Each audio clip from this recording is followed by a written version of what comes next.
So good morning, friends. I'm Professor N.V.S.N. Sharma, working in NIT Warangal. I did masters in this particular area of microwave and radar engineering from Indian Institute of Technology, Kharagpur. Then I worked for some time in Tata Institute of Fundamental Research on radar systems. Later on, I worked for my PhD in the area of microwave engineering from again Indian Institute of Technology, Kharagpur, and I joined this institute about 20 years ago, that is in 1990, and I have been teaching this subject right from first semester till now, and I have been also associated with the defense labs in Hyderabad in their radar jamming techniques projects. So with this confidence, I developed this course on radar engineering, and in today's class, I am going to give you the overview of this subject. So let us see what is that we are going to get after studying this subject. We will understand what is a radar, what are its applications, what are the frequencies used, what are the operational features of this radar. Then can we develop an equation for the operation of this system? After that, we are going to see different types of radars and their variations. There are limitations, benefits, advantages and other things. So let us get into the game of this radar engineering. So in this radar engineering, we will see a transmitter and a receiver being placed next to each other, and it can do the job for us. What is the job it can do? This is mainly to detect the objects. Metallic bodies can be detected from a far off location. What are the possible metallic objects in this context? They can be aircrafts, ships, cycles, or even human beings. These ones are having the capability to reflect or to scatter the electromagnetic waves impinged on them.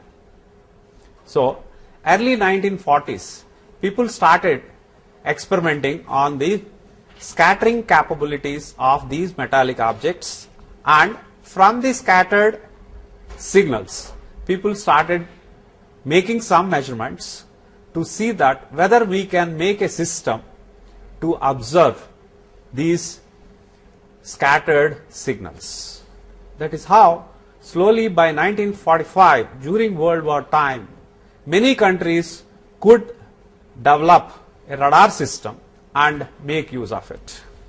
So radar was basically a military system to start with, to identify the incoming ships or aircrafts.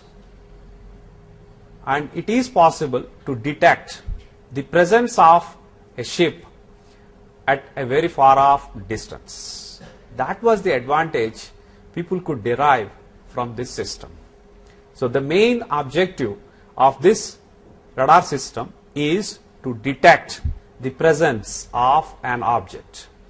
For this purpose, we make use of electromagnetic waves. But the other name for electromagnetic waves is radio waves. So this detection process, we call it as radio detection. Not only the presence of an object we can detect, we can also find the speed of the object if it is moving. This gives a great advantage for the military people to understand what is the likely time of this object to enter into our boundary or territory, and what is the time I should fire the gun to eliminate this. That is how people could get a lot of advantage with the development of radar system during Second World War. Germans, British, US and many other countries could develop these things at that point of time. So Presently, the radar is not only a military system, but also is being used in many other fields. For example, the police people can use it on the highways to find out the speeding vehicles. The motor is going at speeds beyond the limits specified for that particular location, without the driver being observed or without the driver aware of that his velocity is being measured. That's the greatest advantage people could derive directly from this. Another major application people are taking the advantage of these radars will be in the area of maps, drawing the maps of the locations. From the satellites, we try to send these signals and get back the reflections to identify the location or to be able to give the map of a particular scenario. So this is possible by a special kind of radar called synthetic aperture radar, SAR. Okay. For the same applications, there are other ways people also try to do it, like sending the aircrafts or helicopters and other places to map a particular location, whether there are any ponds or rivers, mountains, or what sort of buildings and other things are there, we can find out in the present day. So like this, there are several civilian applications of these radars also. Here, what we are going to see is the reflected signal from the expected object will be the most useful part of the entire system. This reflected signal is known as the echo, and this echo will be processed in the receiver, kept next to the transmitter, and we get the indication of the target in terms of its location or distance and even the shape, but not the color. If you are interested in the speed, we also try to measure its speed by finding out the Doppler shift in the return signal. This Doppler shift is a known phenomenon in the transmitter and receivers when they are moving. We know in our earlier subjects that whenever there is a movement between transmitter and receiver, there is a change of frequency in the received signal depending on the movement. So, if you observe the change in the received signal frequency, that gives an indication of the speed. So, this is being exploited in the context of these radars to find out the velocity of the target. So, the main points we are going to find here will be the echo and the Doppler shift. What exactly is that echo we mean? When did we come across this? This word we came across when we studied the subject of sound. When you stand at the top of a well and give a word, what happens? You will get the resound of that after certain amount of dip. Why does it happen? It happens because the sound signal goes up to the bottom of the well and gets reflected from there and comes back. So, due to this, there is a delay in the resound or echo of this. So, if you can find the delay in terms of the time, we can determine the depth of the well. That was the clue with which the radar systems could be started. So, in this context, what I narrated just now, we are using the sound waves. Then, why we cannot use the sound waves in the context of radars? Why do we need to go for electromagnetic waves? The second one which we are going to see is the Doppler shift. So, here suppose there are two people on the two edges of the road and a car is moving from one end of the road to another end, and the driver is giving the horn. What's going to happen? Just imagine. Just a minute, I'll just give you the picture again. There is a road. At one end there is one observer for us, there is another observer at this point, and the car is moving from here to here. And the driver is giving the horn. What do you observe? the driver observes the same frequency signal at all the time. Yes or no? For the driver, he is moving at the same speed of the sound. So he doesn't find any change in the frequency. Whereas, for this person, what's going to happen? The vehicle is moving in this way or away from the observer. So he will see that the frequency of the signal is reducing. What happens to this observer? As the car is approaching him, the frequency of the signal is going to increase. This is what we call it as Doppler shift. For same frequency signal we are giving it all the time, but the driver who is moving at the same velocity is not observing any change in the frequency, but a person who is observing that it is moving away, there is a reduction in the frequency. For an observer who is getting the object close to him, there is an increase in the frequency. This is known as Doppler shift. So by determining the change in the frequency of the received signal, we can find out the velocity of the target. This is what exactly is being practiced in the case of radar systems. Another civilian application we find with these radars will be in the air traffic. Air traffic controller will be able to guide so many aircrafts approaching or going away from a particular airport only with the help of these radar systems. And another one is the meteorologists, the people who do research work on the weather. They make use of this to predict the weather conditions. There are radars who are meant only for identifying the weather conditions, or what we call them as weather radars. Weather radars also use the same principle of your Doppler shift. A simple Doppler frequency change can give you so many parameters of interest. It can give you velocity in one context, it can give you the weather information in some other context. It is all that from the return signal, what is that we are trying to extract, that matters. The return signal contains several informations, several ways you can make use of it to get the desired thing.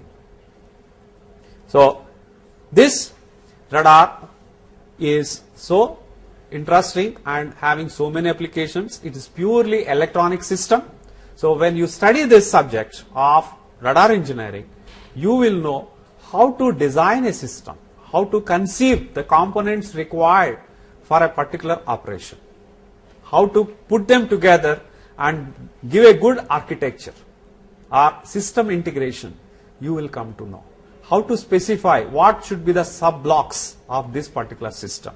How do I choose the characteristics of different subsystems or components or blocks or modules, whatever you call, you can identify with this. And also you can see how we can modify some of the blocks to get some specific applications in this radar system. Though a radar can do many jobs, sometimes you require only less number of jobs. So for that, how to design, how to maximize the performance, you can understand in this. That is why this subject is normally given in the 4th year or the last subjects of the entire program, so that you will be ready to use these concepts or principles in other areas also to design systems. So the basics of all the previous subjects will be made use of in this subject as well. Like we are going to touch some concepts of your circuits, ICs, microprocessors, communication theory, signal processing, microwave engineering, antenna engineering, similarly several others.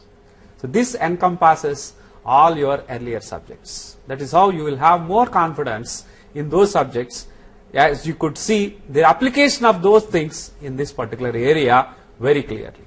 So that is another added advantage of this. Then coming back to the system operation, as I mentioned to you, we are sending the waves towards the object and getting the echo from that. Then why we cannot use the sound waves? Why should we go for electromagnetic waves? If you go for sound waves, what's going to happen? It is going to disturb the neighbors, because they also can hear whatever signals you want to transmit and receive. And the echo from the sound waves will be very, very faint, very, very small value, which is very difficult to operate in the receivers. And the speed is also very less, like 3 into 10 power 2 meters per second. But if you go for electromagnetic waves, what's going to happen? The speed is very high, 3 into 10 power 8 meters per second. There is a change of 10 power 6. Is it not? So they travel at million times higher speed than sound waves. So if the target is hundreds of kilometers away, still you get back the echo within a very short time. Within some tens of milliseconds or even hundreds of milliseconds, you get the echo. That means you will get an indication of the incoming target when the target is hundreds of kilometers away, which is a great advantage for you to adjust the gun and see that you are ready. When it enters into your territory, you can easily eliminate. Am I right? And when you are sending the electromagnetic waves in a particular direction to observe the target and other things, you are not disturbing anybody. So the interference to other systems or neighbors is very less. The return signal is also considerably large, because the attenuation of the electromagnetic waves in the air or in the free space is comparatively much less. So you get good amount of return signal, wherein you find it very easy to process it in your receivers. That is how people have chosen electromagnetic waves to use in the radar systems for the identification of the targets. When electromagnetic waves are not possible, in which context? In the context of sending the waves under the sea for the detection of submarines, definitely we have to go with only sound waves. Electromagnetic waves cannot propagate in seawater, because seawater is a conductor. There is no choice of electromagnetic waves. We settle for sound waves. So in the context of submarine identification also, we use the same concepts and everything, but only change is, instead of electromagnetic waves, we use sound waves, and we call such a system as sonar. So radar and sonar work on the similar principles. Okay. Now the invention of this radar, can you imagine how did it happen? It is James Watson Watt who just took some paper and put a block diagram that we need a transmitter, we need an antenna to radiate the signals, and we need another antenna to receive the signals, and a receiver to process the received signal to get the indication. With a simple block diagram, he has established initially that there is a system possible to identify the incoming targets, to detect by radio means the presence of a target, and also the distance at which it is at this time. That is what we call it as ranging.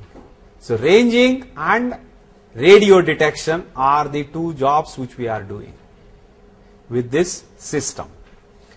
So the words what we have mentioned so far are put into a short form: radio detection and ranging. So RADAR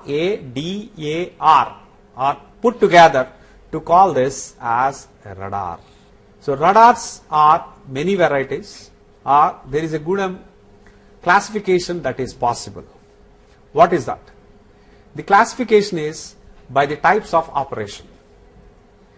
Till now I was mentioning that we keep a transmitter and a receiver next to each other, radiate from the transmitter, receive through the receiver and process it.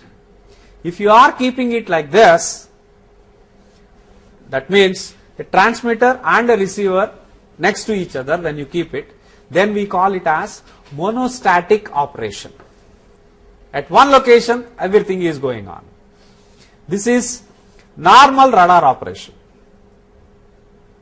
But there is a way, now it is coming up, that we keep transmitter at one location, receiver at another location. That's what we call it as bistatic radar.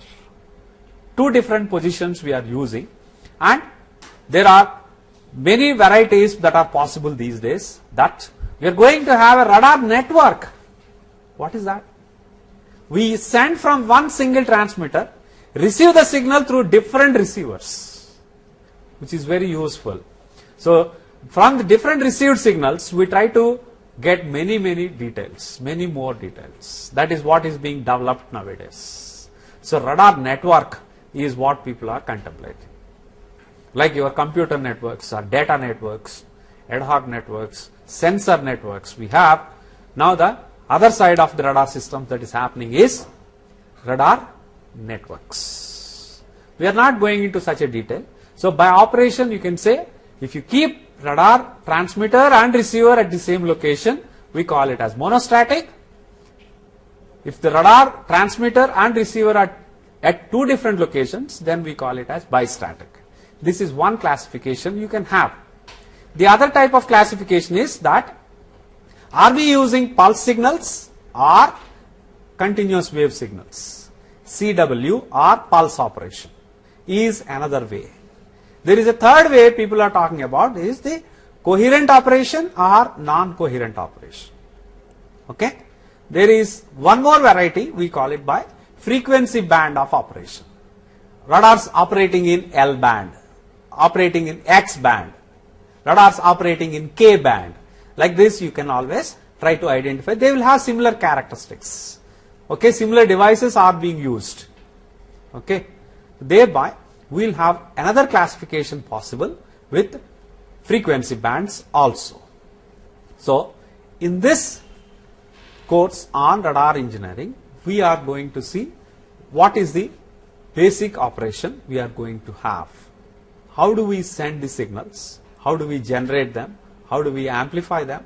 And see that it has a specific nature, pulse shape or a continuous or something.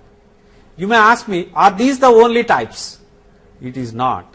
In the recent past, people are attempting other waveforms also, like a Gaussian pulse or some arbitrary waveforms, which can give rise to some other advantages.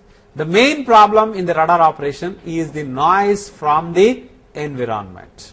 The signal is traveling through the environment up to the target, and from there it is again returned to the receiver. So there is so much corruption of the noise in the signal received. So we need very high powerful signal processing techniques in this. Here we call it as radar signal processing rather than your conventional digital signal processing. If you look at the pulse operation, it is the same thing we can do here also. We are sending a digital signal like a pulse and getting the distorted pulse as the received signal. So we have the same digital processing techniques in this context as well. Match filter, Kalman filter, etc. will be used here to improve the performance. The radar has become a reality after World War II, and initially they were used on the ships as a voluntary thing to add convenience to the pilots or the captain of the ship and other people. But as the ships became very large size and the ports have become crowded, when the ship is coming into the port, they found the use of the radar is quite immense, that slowly they made it compulsory for all the ships to have a radar system. At the same time, people developed the aircrafts, etc. So in that also they found the use of the radar is very high.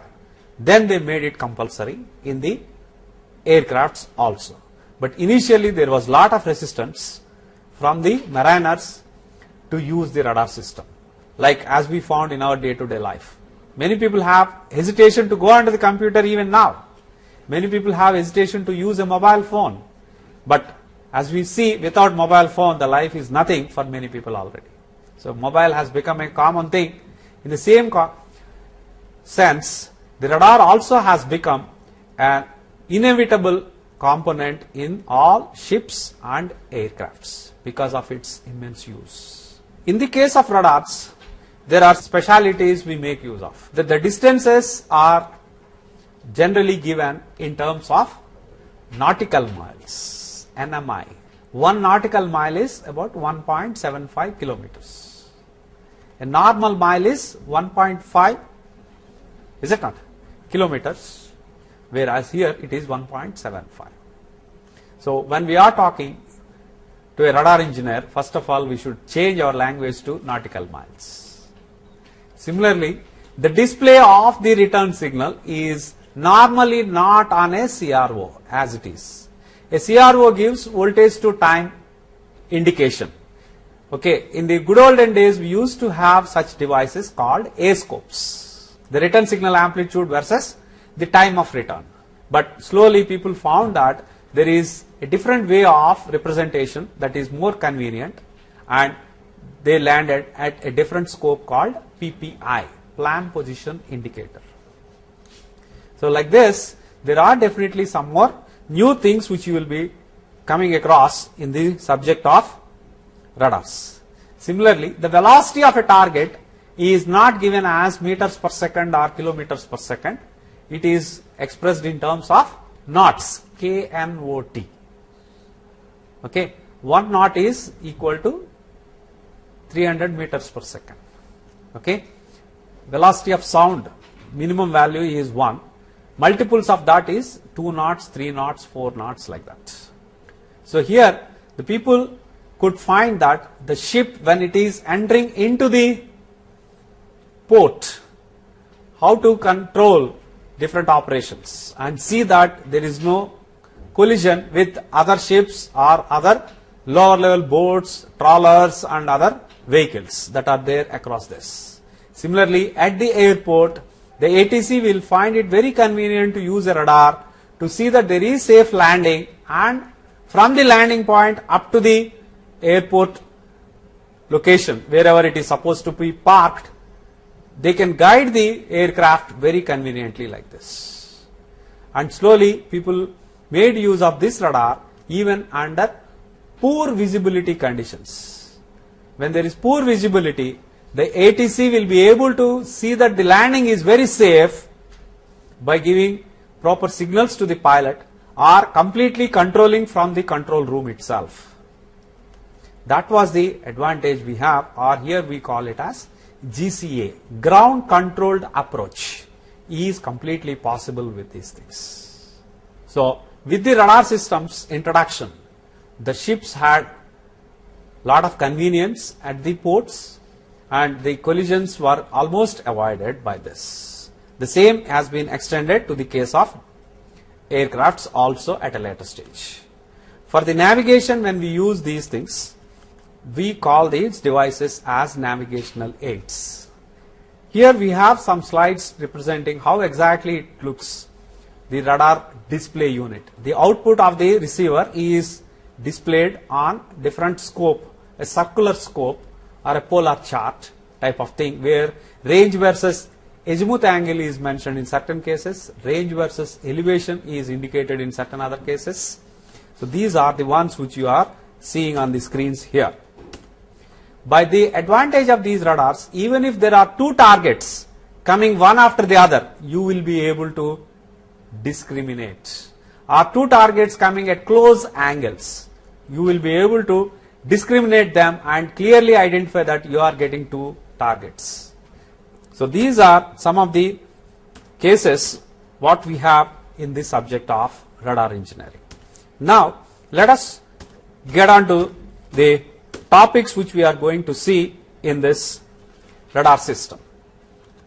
The topics will be one thing on what is a radar, how is it built, what are the blocks we need to combine to get it operational, and what information we are going to get, what is the signal we are going to use. So these basic things will be given in the subject of radar basics. Okay, and a typical radar specifications are like this. If you want to design, these must be known first, that what is the power we expect, what is the horizontal beam width of the antenna, what is the pulse width we want for this, what is the pulse repetition frequency, and what is the noise figure of the receiver. Like this, we first identify what are the values we expect for this radar. Then we identify what type of transmitter must be used, what is the receiver, what is the antenna, or whether we need two antennas.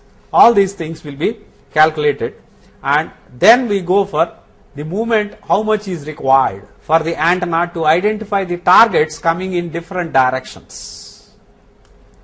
So all these specifications will be put together to identify what sort of transmitter blocks can do for us, what type of antenna is required, what type of receiver is to be designed for this purpose. So taking all these things, we go step by step in the radar basics to radar equation lecture. In radar equation case, we are going to develop an equation with which we can identify the changes in the inputs that are possible and the output values that are going to be affected by this. That means, how is the range performance of the antenna getting changed due to changes in the transmitter power, or antenna size, or frequency of operation, or receiver noise figure, all these things. So range equation will give you a control on the entire operation of the radar system in any general case. Then we modify this range equation for these specific cases. For example, in the case of distance measuring equipment used on the aircrafts to know the height of the aircraft above the ground, what is the change we need to do in the design, why we need to do, you will get the idea from that discussion. So radar equation topic is very crucial for all the engineering students in this. It gives you the complete insight of the entire subject. Then we proceed on to the case of a variation in the basic radar operation. That is, instead of using CW, what is going to happen if we use a continuous wave signal? That is CW radar, wherein we use the Doppler shift as the key for entire operation. So this is also known as Doppler radar. Here we will understand what are the blocks required to operate a CW radar, what are the equations by which we can get the final parameter of interest, that is the velocity, and what is the limitation. The main limitation in this will be that it will not be able to give you the range value. So to get that range, we modify the system. We add modulation to the continuous wave signal. See, the communication background is useful in this context to see that we are getting a different parameter of interest by utilizing those concepts. So frequency modulation is applied on continuous wave signals to get the range information. The system, we call it as FMCW radar. So we are going to see in depth how we get this. That is, why frequency modulation, why only frequency modulation, and with that frequency modulation, how much we should do to get a good range information. So these are all the details we are going to see in the context of FMCW radar. That is the second lecture for us. Then we move on to the different types of radars. That is, one is MTI, moving target indicator, and the variant of this is the pulse Doppler radar. We will study both the topics together because the systems are same, only the operation is going to be slightly different. In the case of moving target indicator, we get indication of the moving objects. The stationary objects will be deleted. So for that, what additional circuits are required? And how do we design that circuit? That is, delay line canceller is the extra component we require for this, and how to design such a delay line canceller we are going to see in this.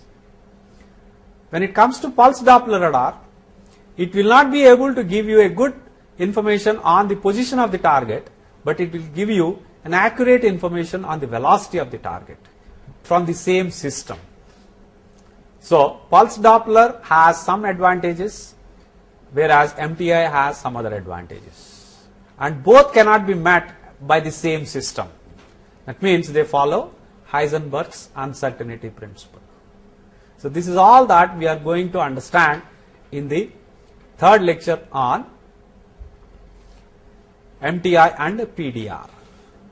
Then we move on to tracking radar, that is, how do we get the continuous information of the incoming target. We are not interested in any other things, we are interested only about a particular object and how it is approaching the radar system. That is what we want to track. So for this, what are the conventional systems and what are the present day systems? Conventionally, we have been using conical scan. So we will study that, what are its limitations, what are the disadvantages we get, and how it can be jammed easily. That information also will be presented in this. So to beat all these things, what is the modification that has been suggested, and how do we get all the informations from a single pulse? That is what we call as a monopulse we are going to see in this. And monopulse, the latest variety is the two-dimensional monopulse we are going to see in this. What are its advantages and other details. So after this, we will concentrate on the system design of the radar. How do we identify the sub-blocks, or what components, what systems, what networks, what circuits are required for the transmitter, and what are the things we require in a receiver, what are the variations we can introduce in the receiver for different applications. So entire transmitter design, receiver design, types of displays, types of antennas to be used specifically for radar application. In that also some specific cases like constant altitude targets, if you are getting like a normal aircraft reaching an airport, why we need a special antenna pattern for that, you are going to see in the topic of radar transmitters and receivers. So with this, you will get a very good idea of system design, system integration, system specifications. How do we break that into sub-block specifications or component level specifications? This sort of development will come in you to design systems after studying all the details of this. Then we study the latest topic of these radars, that is the phased array radars, or otherwise known as electronic scanning radars. What is its speciality? How is it able to give you so many things in one go, and what are the parameters by which it is becoming so costly? So these details you are going to see in the topic of phased array radars. So with this, we study the primary radar systems and their plus and minus points, what are the varieties, applications, and many more things. Then we will go to the last topic, that is on navigational aids. The modified forms of the radars are being used in the navigation for the ships as well as for the aircrafts in different ways, in different frequencies. So those ones like a VHF Omni range, distance measuring equipment, instrument landing system, and other things like automatic direction finder, you are going to understand in the topic of navigational aids. So with this, we are going to complete all the topics required for an undergraduate course in radar engineering at various universities. We are doing it in a free space and there will be some amount of inaccuracy. It is not that you are going by a tape. You are measuring by some optical means or electromagnetic means. So when you say the distance is 53 kilometers, it is not exactly 53.000. It is 52.990 or 53.010 or something like this. Some error is there with that. That much is okay. That's why we call it as an approximate or quasi value. It's not exact value. That's why we call it as range. So range, if you want, you have to integrate the velocity. That is not possible in this context. You are doing on a continuous basis. So This is one reason we put it. The other reason is that if you want range information, anytime, range is distance basically. Distance, how do we get? Velocity into time. Velocity is fixed in the free space. So what is the time? The signal is sent from the transmitter, goes up to the target and comes back. So if you measure this time into velocity divided by 2 gives you the range. That is the basic equation. That is how the pulse, when you send, you start your counter, send the pulse, gets scattered at the target, it comes back.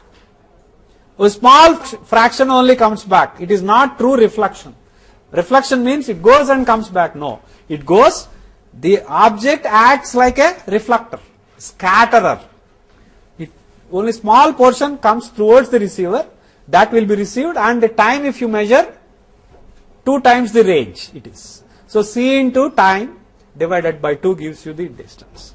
When you go to the continuous wave signals, you are sending the signal continuously. So when you have sent this particular received signal from the transmitter, you never know. In the case of pulse, you know, you have sent and started the clock and you have received. CW signal, when did you send? So there is no timing mark in the received signal when it has been sent. So you cannot measure the range. If you introduce the timing mark, that is by modulation. What is that we are doing in FM? We are sending different frequency signals at different times. So if the received signal frequency is this, transmitted signal of this is at that particular time, when you note it down, I am sending the signals between 100 megahertz to 200 megahertz. 150 megahertz is that I am trying to identify. So 150 megahertz I will see when it is sent, my clock starts, it goes. 150 megahertz when it is received, I stop my clock. I can find the time. Is it not? Or I put my clock for 120 megahertz. 100 to 200 megahertz I am changing, or 100 milliseconds time. Go to 200, come back, again 100 to 200, come back, 100 to 200, like this. You need not do all that also. You have the convenience at the expense of inaccuracy in the measurement. Obviously, you can use these things. And you need not go in a triangular manner like this. You can go in sinusoidal and other aspects also. What is that? You are giving the input signal for FM. A triangular signal. Is it not? Or a sawtooth, whatever we call it. You need not give that also. You can give a simple signal, but with inaccuracy. This is what the electronics part you are going to see more and more details when you go to the subject.